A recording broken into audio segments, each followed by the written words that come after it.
Hello, wildlings. I'm your Creepsmith, and you found my Fear Forge. Lucky you. Welcome back, wildlings. Today's spooky spell of spelunking, the Angel of Industry. In a barren mountain range in northern Europe is a secluded cave. Deep inside is a wide chamber that appears to have been used in ancient rituals. The walls of the roughly circular space are densely covered in cave paintings. At first glance, they seem much like those found in other caves in that part of Europe, rendered in ochres, red, and brown. Look closely, however, and you will see that the most common figures depicted are subtly non-human. They are humanoid, but slightly hunched, and while it is hard to be sure owing to the primitive style of the art, each figure appears to have two short, conical horns on its head, and the hint of a tail. Look more closely still, and you will find some more traditionally drawn human figures. They are being hunted by the others, run through with spears, battered with stone axes. In some scenes, the horned figures appear to be roasting humans over open fires or feasting on human-looking limbs. The paintings are disquieting, but they are just old pictures. The scenes they depict happened countless years ago, if they ever happened at all. A determined traveler seeking shelter from a blizzard might decide to ignore the paintings and make camp. He may even light a fire. A well-used fire pit lies in the center of the room, slightly raised on a natural mound. Should a fire be lit there, wavering shadows will be cast onto the painted walls. For many, seeing their own silhouette superimposed on those eerie paintings will be the last straw, driving them to try their luck outside with the snow. Others will stay. Many times, nothing will happen.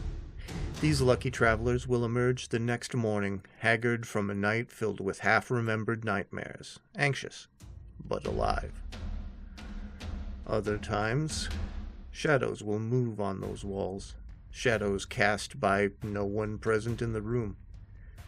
The wavering firelight will blur their outlines, make them hard to pick out, and some observers may believe them to be a trick of the light. Watch closely, though, and you will see that the shadows resemble hunched figures, perhaps with small horns, and maybe the hint of a stubby tail behind them. These figures will gravitate towards the shadows of those who are taking shelter in the cave. They may appear to stand over their sleeping forms. They may appear to be holding weapons like spears or rough axes. Often, a lone traveler sheltering in the cave will never be seen or heard from again. Their fate will remain unknown. However, those traveling in a group will be woken by screams in the night. They will look for the source of the screams and find that one of their number is missing, their bedroll empty.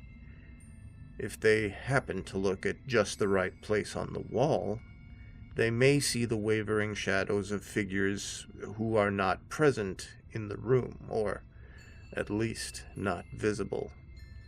The fire will be low and red, so the shadows will be dim and soft-edged, but it will appear that a struggling form is being speared and clubbed by multiple assailants, then dragged away out of the circle of firelight. The screams will fade, slowly, seeming to sink into the rocks themselves. And is that a new cave painting on the wall the next morning? Surely not. The ochre it is painted in is just as old and dry as all the rest. No, that picture of a man being gutted by horned figures must always have been there, right? Alright, we get it. Stay away from the ancient ritual sites with the demonic imagery.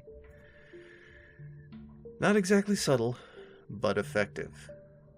As for you, stay scary, wildlings, and make the most of your nights.